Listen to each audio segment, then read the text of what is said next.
Welcome to Order Militaris Radio TV, and we are lifelong Catholics, and what we do is all for free, and for our love of Jesus Christ, and for our Holy Mother, the Church, and we'll defend our Holy Mother, the Church.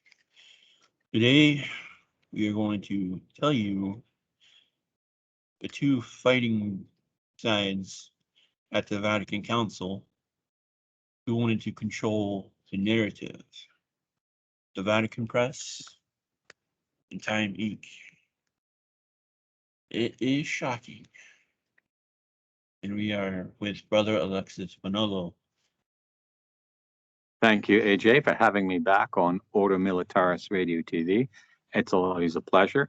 And for more than a year, we've been doing some red pill shows, one after the other, for Catholics and Christians and anyone in general to really know what's been going on in the last 100 years. And this is a free apostolate. AJ does it for free. We almost never ask for financial support, but I just want to put this plug at the beginning because we need to increase the speed of the server, and that's going to take like $4,000. So AJ will put a donation tab in the thing, and I know he's kind of embarrassed to ask for this because we don't really ask, but we do more than most networks, and we almost never ask for funding, and we don't get anything from the donations that go for this apostolate. So we are in the midst of a great series on the doctrinal warfare program launched by the United States government against the Catholic Church in 1953. And we're reading remind them of the book, AJ. Let's see what we got here. John Courtney Murray, Time's Life and the American Proposition. And the subtitle is How the CIA's doctrinal warfare program changed the Catholic Church by David A. Wimhoff, lawyer in South Bend, Indiana, law professor at the University of Notre Dame. And this book has 900 pages and it's full of documents. He documents everything. And so if you really want to know what went on in the Catholic Church in the last 100 years, you have to buy a copy of this book and read it. I myself asked the nonprofit that supports me to get 4 copies of this book. And I'm going to be distributing some around here in Rome to wake up some people who really don't know how deeply infiltrated the Catholic Church is, and how much it's been under attack and is still under attack, and how it's fallen completely under control of the American Masonic lodges through the CIA. And we are in the midst of that story now. We're talking about how the front for the CIA in Europe was Time Life magazine, Henry Luce's operation. And they were at Vatican II to make sure that what they wanted the church to become is what you thought the church approved. And it all hinged on the word aggiornamento, which is an Italian word meaning updating. It doesn't mean anything more than that, updating. But what do you mean by updating? Are you going to just change certain minor rules and details? Or are you going to throw out the Christian religion and become a Masonic entity? And that was the two different versions of it. So what did the Vatican Press try to do to control the narrative about the council? Yeah, so Archbishop Barcelo Felici was the head of the council's ecumenical press center, which issued the official communiques on the progress of the council. The Vatican attempted to control the public perception by these communiques. The idea was a sincere one, like so many others the Vatican put forth, but the same could not be said about the American media, which had an agenda. A personal letter from the confrere to Father Connell summed up the situation early in the council. The religious press continues fine, but the secular press is sadly slanted, stressing disagreements in the ecumenical council, touching and hinting at revolts and some cardinals bolting. What nonsense. And here is what Father Francis J. Connell put together to help the Vatican Press. First one. The group is not official, and meetings through regular or informal. They are not spokesmen, but friendly experts. Our experts are available to offer facts connected with or background to matters set forth in official press releases. They will be eager to define words or phrases they can relate to historical precedents or parallels. They can cite relevant church law. They can identify persons. They should avoid and watch for opportunities to eliminate phrases with tendentious political or partisan overtones, analogies to the political order like conservative, liberal, and progressive. They should be prompt, categorical in distinguishing between reports and rumors, and should decline to comment in any way on the latter. They should be available as a group at a specific time and place and defined time following each meeting. The purpose of the press panel, as established by Bishop Albert Zariski of the NCWC Press Department, and as directed by William Fanning of the Catholic News in New York, was to follow those regulations. The panel was to assist the representatives of the United States press and communicate media to the extent possible. Through definition, clarification, backgrounding on the subject matter of the day's official press communique from the Secretary of the Second Vatican Council. Yeah, so the Vatican press was going to have this panel of priests, and they were going to help the press understand their communiques. And the author uses very accurate terms. It was a sincere effort. But sincerity doesn't cut it when it comes to public communications. You have to have people who are professionally trained and are capable.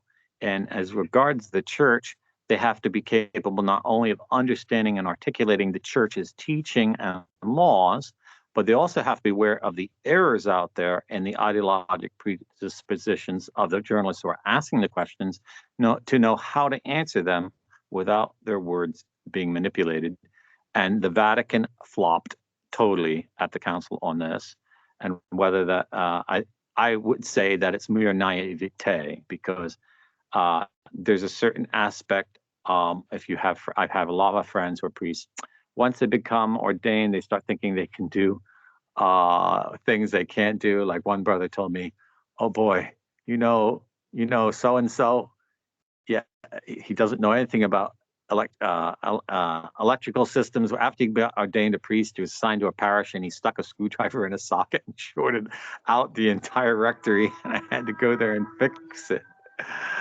And I said, "What made him think he could do that?" He said, "Well, now I'm a priest." Okay, so this is a common disposition, and we shouldn't fault priests. So I guess it's kind of human nature would tend to be somewhat exalted, having made a minister and ambassador of the Most High. But Time Life were expert ideologic narrative manipulators, and they were there on a mission from the CIA and the Masonic lodges to destroy the Catholic Church. So it was an unequal fight, and I don't think the Vatican press even prepared for the onslaught. So what did Time Life do with this committee? So, certain priests who were going to be speaking to them, or the periti, or the, what was it? What's it called? Experts. Experts. The experts, the periti. Including Gustav Weigel, non-Catholic observers. That was his role. Archbishop John Hallian on the liturgy, even Father Hans Kuhn on church unity. Oh boy. If you know anything about Kung's position on ecclesiology, you know that he doesn't believe church unity exists. He believes that each local church was founded by the apostles or some disciple of our Lord, and they all decided to get together. Whereas the Catholic teaching is, no, Christ founded one church and it spread around the world and was always one. So you can see already, whoever got him on that panel, ecclesiastical Freemason who's probably working overtime, that's an absolute disaster. public relations is kind of like power management, because in the modern world, what people know influences how they behave. So what they think is right and true controls them. And if you were an absolute monarch, you could make all decisions personally. You'd have that authority, for example, and that's what the Pope is. He's an absolute, near absolute monarch. But no person really has the ability to be able to make all decisions because he can't understand civil engineering, law, medicine, biology, electronics. He can't understand everything he would need to run his kingdom. So he needs advisors. His advisors end up really being the ones who have all the power. Since he doesn't know everything, they can always make a presentation to him that he will just accept because he trusts them. So then they start cutting deals with the people beneath him, and they start running the kingdom. And pretty soon the king has no power because he can't say no because the ministers are all against him. And that's called power degradation. And absolute monarchs are very prone to that happening.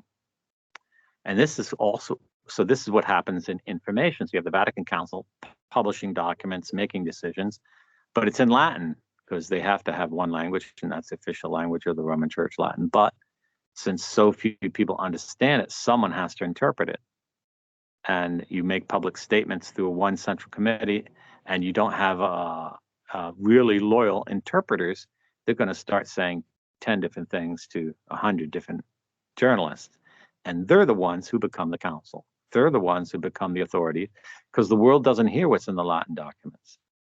And I'd say today from even the clergy and seminarians I know that perhaps 1/10 of 1/100th of 1% have read the Latin documents of the council. No one has read them. But everyone heard what Time Life magazine said about it. And pretty soon all these priests were just doing what when they were interviewed? Were they repeating the council or were they just spouting off? Spouting off. So, Father Fenton knew the power of the American press in general and the powers of Time in particular. In an article which appeared September 1962 entitled The Council on Father Coombe, Fenton concluded that any book taken seriously by Time would be considered a genuinely influential work, which will be read and will be taken seriously by many of our people, in particular by our young priests and seminarians. The fact that our Sunday visitor gave it a positive review was evidence of an implication, info, info, info, yeah, sorry. Yeah, amplify of the reality. Hans Kuhn, Amplification. yep. Hans Kuhn may have been a German, but his demands for change in the church were supported by the Americans, and if followed, would lead to remaking the church in the image of America. Kung summarized a vague, undefined discontent with the Catholic Church, its doctrines, and its activities. He came up with a laundry list which included hopeless preaching and religious instruction, nonsense or rigidity in the liturgy, the index, Roman centralism, episcopal bureaucracy, all things wrong with the training of priests, convent monastic education, political conformism, moral theology, especially on atom bombs and sex, Latin in the liturgy, scandals in the clergy, fussing over organization in congresses and Catholic societies, Thomisim, rationalism, Marianism, the pilgrimage racket. So this is an interesting list because if you had to talk to any of the Catholic clergy who collaborated with the Nazi regime, they would be on board with all this list. And here we have the CIA through Time and Life at the council interviewing Kung, who probably represented German Freemasonry and the remnants of the Nazi regime, giving them the answers they wanted. So it was like the perfect thing. And here we see the first signs that Gladio had already been busy at work from 54 onward, preparing for this council and getting everything organized so that you never heard what the council said. And the council's doctrine was not applied. It was the American Masonic agenda, which was implemented and became the norm for ecclesiastic discipline from 65 onward. Yeah. How did they manipulate our expectations about the council? How did they paint good guys and bad guys? Yeah. So, get this minute. Writing for an American audience, Time had to portray the council as contest between good guys and bad guys. Hypnoti- hypno- Hypnotizing. yeah, by its authoritarian, conservative Italians who did not want change and who did not want to modernize, thereby thwarting good Pope John. Time confected a narrative in which the forces of conservatism and reaction were led by such impressive figures as Alfredo Cardinal Ottaviani of the Holy Office, Ernesto Cardinal Ruffini of Palermo, and Giuseppe Cardinal Siri of Genoa. The integralists, who also included nearly every bishop in Italy and Spain, the majority of the prelates from the U.S. and Latin America. Time in America's psychological warriors described the bad guys at the council as enemies of internal renewal of the Catholic Church, who were most frequently encountered among the stand-pat conservatives as the cardinals of the Curia and the bishops of Italy and Spain. The upcoming fight showed that, as one anonymous Irish cleric in Rome said, even the Holy Ghost has his back up against the wall. And so this kind of smearing, this kind of character attack of against the Catholics at the council, the faithful Catholics at the council, became, after the council, the whole pastoral approach. If you were considered a conservative priest, someone opposed to the Aggiornamento, you're an enemy of the church. So of the church, what was an enemy of the Masonic Lodge now becomes enemy of the church. And once you accept that very slight narrative change, the bishops are no longer being ministers of Jesus Christ, being ministers of the Masonic Lodge. And we see even modern times here in Italy, if a Masonic paper attacks a priest, the bishop will take that accusation as 100% true and within a week suspend him. And you're saying, who's right? Can be that the press attacks and the bishops penalized. And it used to be, if the press attacked a priest, the bishop would rush to his defense, knowing that the Masonic press, if they're attacking a priest, you must be a good man. So this is the radical shift with the council. It's much more radical than changing the liturgy. And we'll see in later programs that even people like Archbishop Lefebvre signed all the documents of the Second Vatican Council. So don't think he was opposing what was going on there.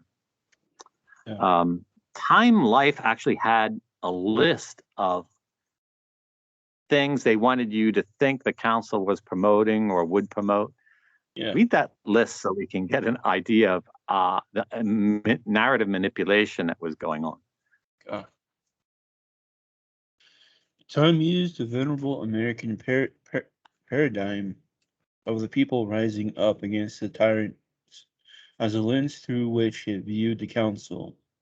This is the same paradigm the Americans have used throughout their history to destabilize regimes not approved by the American elites, and it did so by appealing to material self-interest as some type of higher morality. In the case of the Catholic Church in 1962 and during the Council, the struggle was depicted as liberal versus conservative, laity versus the clerics. The conservatives and the clerics were authoritarian and reactionary. The laity and the liberals were democratic and progressive.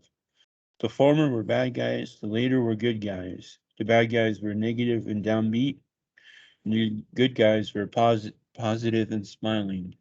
The power of the Curia, where the bad guys were hold up, had to be broken.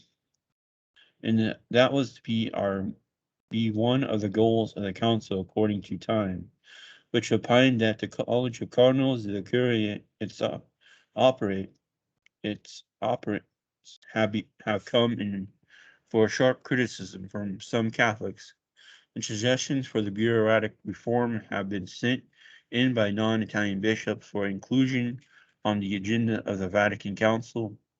One of the most common requests, more freedom for diocesan bishops to adapt church practices to the needs of their people. And you can see here now that this is an ideologic tack to bring down the walls of the church, to destroy the centers of power and control, which Christ and the Holy Spirit founded and inspired the creation of. And it's targeting the centers of power because it's coming from the enemy of the church. And once you understand that this is the true narrative of the council and of everything that happened, then you'll be able to see who the movers and players are really supporting. This is not a battle between Catholics and modernists, simply speaking. It's a battle from without of the church, of Freemasonry against the church, using traitors in the church, or people who are just duped because they bought one lie or the other. This is a lot like the scamdemic. You have many friends, they believe any one of the lies, they're going to get hooked into it. They believe they have to wear a mask, or they believe COVID-19 exists. Then they're going to act a certain way. But if they don't believe these things, they're going to act another way. This is how psychological warfare operates. It's based solely on feeding people misinformation, disinformation, or outright lies that will end up controlling them. And so that they might devote 10 years of their lives supporting a group they think is an opposition, but it's really controlled opposition, and will stand by Bergoglio to the very end, who is nothing more than a CIA asset and repeats nothing more than what Barack Obama preached, not what Jesus Christ taught. So, then it goes into, again, because both time and American imperium, whose interests it represented, were at the peak of their power, they were able to frame the discussion in terms that most Catholics themselves found persuasive. Time magazine could flatter, cajole, deceive, and oppress its way into the council to ensure the right spin was put on the whole affair. Robert Blair Kaiser was the first correspondent assigned to cover the event. He did so during the first and second sessions, which lasted from 1962 to 1963. Years later, he confirmed that writers at time were encouraged to take sides. The best side to take was the one that Luth projected, which supported the aggiornamento in the modernization of the Catholic Church. So these lovely magazines you thought were so wonderful, Time and Life. Now you understand how evil they are, and how anyone's face appears on that magazine as praiseworthy. You gotta suspect greatly. What do we expect to see in our next program, AJ, on the council?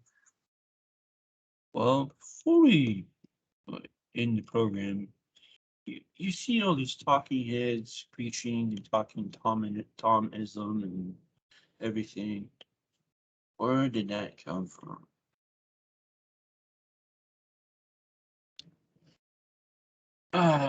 Let's go back to time. You mean Time, Life, CIA wants people promoting Thomism? Time then listed the items that a new generation of theologically educated laymen were demanding from their church. One was a proper share in running the affairs of the church under the leadership of scholars in France and Germany, notably Dominican Yves Conger. The rigid scholasticism of the 19th century Catholicism has given way to a more open form of Thomism, capable of incorporating insights from Freud, Dewey, Sartre, and even Marx. Catholic Bible scholars were catching up with the Protestants, and Teilhard de Chardin was praised as trying to bridge the wall between the modern science and traditional faith. The Vatican was abandoning the rigid anti-communist stand of Pius XII. Catholics and Protestants were growing closer, with Bea's efforts in assisting in that regard. The ecumenical revolution was resulting in the Protestants being viewed as a separate brethren and not heretics or schismatics. The council was served to address a number of challenging issues, including the episcopal infallibility, the structure of dioceses, priests and religious, the liturgy, the church and non-Catholics, marriage, the laity, married deaconance, decentralization, dogma, and religious liberty. In discussing the topic of dogma, time again employs its penchant for non-attribution, quoted one unnamed associate of the Pope. To emphasize the Americanist approach, it is not necessary to propose new doctrines which might disturb Protestants and Eastern Christians. I hear a lot of names in there that I just have to comment on. Freud, he was a sexual pervert. Marx talked to the devil and tried to convince his daughters to commit suicide, what, and did. Teilhard de Chardin was a Satanist involved in the occult. Cardinal Bea was a Jesuit and who hired Malachi Martin to dig up dirt on other cardinals to blackmail them at the council. And he rewrote the Psalms in such a way that you couldn't even recite them anymore in the breviary. And naming those people it's just not by chance. You name sexual perverts and crooks. Those are the ideal kind of clergy in the Masonic view of things. And if you turn the stones on all these people who promoted the aggiornamento, you find this sort of rot. And that's why when Pope Benedict came along and started kicking out 500 clergy, cardinals, bishops even, for pedophilia and sexual, they couldn't take that. They weren't going to suffer that one more bit. Because if you had honest, upright, and chaste men running the Catholic Church, the Masonry couldn't take them down. They would be spiritually strong. So our next program is going to be even more on from Monsignor Fenton. Somehow he got promoted. Don't know how. He was spilling the beans. Father Fenton was one of the great intellectuals of the church in the United States. And he was at his height of his fame then. He's been totally and utterly disavowed since that time. But we'll learn a lot from what he has to say. Yeah, and I named our next show from the chapter for the next chapter, the end of the Catholic religion as we have known it. That is the quote from Father Fenton. This will be a very interesting program. Thank you, AJ, for having me on Ordo Militaris Radio TV to talk about Time Life's effort to manipulate the Second Vatican Council. Yep. This is Ordo Militaris Radio TV signing off. Deus Volt. Deus Volt.